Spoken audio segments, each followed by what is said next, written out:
Menutup tahun 2022 pada tanggal 30 Desember, Presiden Joko Widodo menerbitkan Peraturan Pemerintah Pengganti Undang-Undang atau Perpu Nomor 2 Tahun 2022 tentang Cipta Kerja.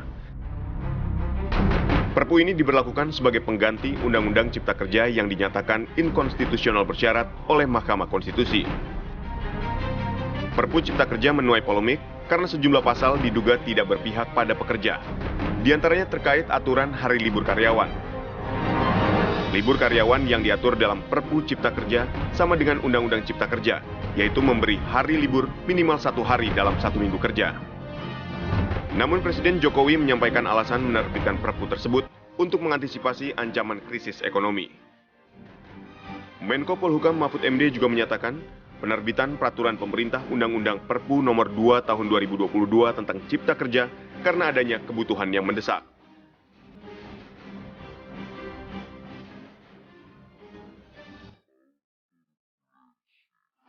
Ya kalau kita melihat secara global ya, tahun 2022 itu adalah tahun turbulensi. Tahun turbulensi. Tahun 2023 ini adalah tahun ujian. Kalau kita bisa melewati turbulensi kemarin di 2022, kita harapkan nanti tahun 2023 ini tahun ujian, kalau bisa lewati, insya Allah di 2024 akan lebih mudah bagi pertumbuhan ekonomi kita. Dan saya optimis di 2022 pertumbuhan ekonomi kita di atas 5%, kita harapkan, kita berdoa juga di tahun 2023 ini bisa di atas 5% lagi. Oke, kita akan coba menakar untung rugi pasca diterbitkannya Perpu Nomor 2 Tahun 2022 tentang Cipta Kerja. Sudah ada 2 orang narasumber sudah bergabung bersama kami. Ada Waketum Kadin Bidang Pengembangan Otonomi Daerah Pak Sarman Simanjorang dan juga Ketua Umum Kasbi Ibu Nining Elitos. Selamat pagi semuanya, salam sehat. Selamat pagi. Alhamdulillah pagi sehat. Pak Sarman. Selamat pagi. Selamat pagi. Salam sehat dan selamat tahun baru. Semangat terus. Salam sehat, selamat tahun baru untuk semuanya. Oke, sebelum ke Pak Sarman, saya mau ke Bu Nining dulu ya Pak Sarman ya.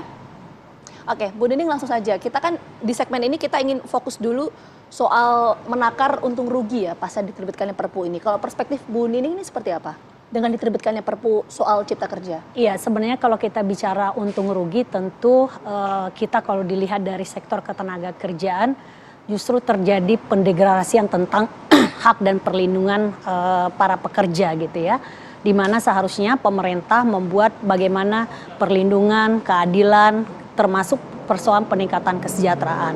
Nah, Perpu Nomor 2 Tahun 2022 ini justru sebenarnya hanya berganti baju gitu ya dari Undang-Undang Cipta Kerja yang inkonstitusional kemudian menjadi Perpu Undang-Undang Cipta Kerja, di mana isinya adalah hampir sama gitu ya di dalam Perpu ini. Ini menunjukkan bahwa pemerintah kita tidak konsisten gitu ya, tidak patuh terhadap aturan hukum Indonesia. Sebenarnya sejak dari awal berbagai macam kelompok masyarakat, tidak hanya kaum buruh, berbagai macam kelompok masyarakat mengkritik bahkan menyampaikan ketidaksetujuannya terhadap Omnibus Law Undang-Undang Cipta Kerja. Tapi sangat disayangkan pada saat itu adalah DPR bersama pemerintah kemudian mengabaikan aspirasi kaum buruh dan rakyat Indonesia. Soal perlindungan karyawan itu fokus dari Bu Nining di mana yang kemudian ini bisa disimpulkan dijustifikasi bahwa ini berdampak terhadap perlindungan terhadap ya, kita karyawan? bisa lihat tentang persoalan hubungan kerja gitu ya, waktu istirahat, cuti, terus kemudian juga tentang pemutusan hubungan kerja, tentang tenaga kerja asing, terus kemudian juga tentang persoalan kepastian kerja. Ini justru mengabaikan apa yang menjadi aspek kemanusiaan, aspek yang memang harusnya dimandatkan oleh konstitusi negara agar pemerintah, agar kekuasaan ini menjalankan hal itu untuk bagaimana rakyatnya bisa mendapatkan hal itu. Nah, ini yang kemudian menjadi aspek yang semakin kita lihat pemerintah hari ini mengabaikan tentang aspek-aspek itu gitu ya gitu. Sangat disayangkan di waktu yang senyap ini gitu, orang yang sedang berlibur padahal seharusnya pemerintah mengerjakan putusan dari Mahkamah Konstitusi itu adalah tentang inkonstitusional bersyarat 2 tahun harus diperbaiki gitu ya, tidak boleh mengeluarkan kebijakan yang strategis, itu tidak dilakukan oleh pemerintah, justru melakukan revisi Undang-Undang P3 gitu ya gitu, yang kemudian tidak ada relevansinya yang menjadi putusan dari Mahkamah Konstitusi.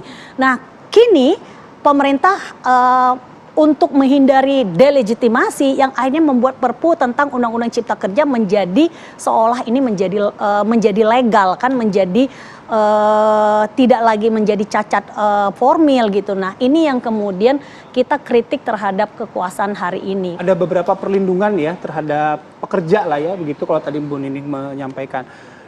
Saya mau langsung ke Pak Sarman. Pak Sarman, kalau misalnya dari Anda ya, dari perspektif Anda, ketika terbitnya Perpu ini, bagaimana Anda menakar bahwa Perpu ini juga sudah mengakomodir seluruh pihak? Ya, Mas Bayu, pertama kita ingin menyikapi masalah Perpu ini dulu secara umum, ya. Bahwasanya Perpu ini kan sesuai dengan amanat daripada Mahkamah Konstitusi, di mana dalam hal ini pemerintah diberikan tenggang waktu 2 tahun untuk melakukan penyempurnaan. Karena salah satu klausul dari MK adalah pemerintah tidak boleh mengeluarkan berbagai produk aturan daripada Undang-Undang Cipta Kerja ini sebelum direvisi dalam hal ini. Nah, kita tahu bahwa Undang-Undang Cipta Kerja ini kan ada 10 klaster. Ya, salah satunya adalah klaster ketenagakerjaan. Di sana kan ada klaster masalah peningkatan ekosistem investasi, kemudian juga ketenagakerjaan, kemudian juga kemudahan perlindungan terhadap UMKM, kemudahan berusaha, dukungan riset dan inovasi, pengadaan tanah, kawasan ekonomi, investasi pemerintah dan industri strategis, misalnya pelaksanaan administrasi pemerintahan dan pengenaan sanksi. Nah, kita tahu sejak dikeluarkannya keputusan MK itu, pemerintah kan tidak diperbolehkan membuat aturan-aturan turunannya. Di satu sisi, waktu itu masih banyak daftar antri yang harus diselesaikan hingga saat ini. Nah, tentu kita tahu bahwa dalam waktu hampir 1,5 tahun ini kan stagnan, ya kan? Jadi kekosongan hukum karena berbagai kebijakan tidak boleh diambil oleh pemerintah. Makanya kami dari Kadin dalam hal ini ya sangat menyambut baik dan apresiasi terhadap terbitnya Perpu ini, Undang-Undang Cipta Kerja ini. Karena apa? Karena kita tahu bahwasanya kita tahun ini kan akan menghadapi yang namanya ancaman krisis ekonomi global. Kami kan dari pelaku usaha sangat berharap kepada pemerintah supaya responsif terhadap berbagai dinamika kondisi ekonomi global yang juga nanti diimplementasikan dalam berbagai kebijakan-kebijakan yang mampu memperkuat posisi ekonomi kita sehingga kita mampu melewati badai ini, melewati ya daripada ancaman krisis ekonomi global ini. Jadi kalau kita bicara secara umum, ya kami dari representasi dunia usaha memberikan apresiasi ke pemerintah dengan terbitnya daripada Perpu ini sehingga pemerintah tidak lagi katakanlah catat hukum ketika nanti menyusun PP-nya dalam hal ini. PP apakah itu PP ataukah itu Kepres ataukah itu Permen atau Kepmen misalnya, itu sudah memiliki dasar hukum. Itu yang pertama. Yang kedua, ya memang kalau ada katakanlah dalam Perpu ini klaster-klaster yang dianggap masih sedikit kontroversi. Nah, tentu kita menunggu daripada pemerintah. Karena apa? Sampai saat ini kan pemerintah juga belum resmi melakukan sosialisasi kepada kita dunia usaha. Ya, jadi kita masih menunggu supaya kita jelas semuanya dalam hal ini. Nah, baru kita nanti memberikan masukan-masukan kepada pemerintah. Kalau kita bicara secara umum, tentu dengan adanya Perpu ini akan mampu memberikan kepastian hukum bagi dunia usaha dan juga investasi. Ya, apalagi investasi. Investasi ini kan salah satu andalan kita.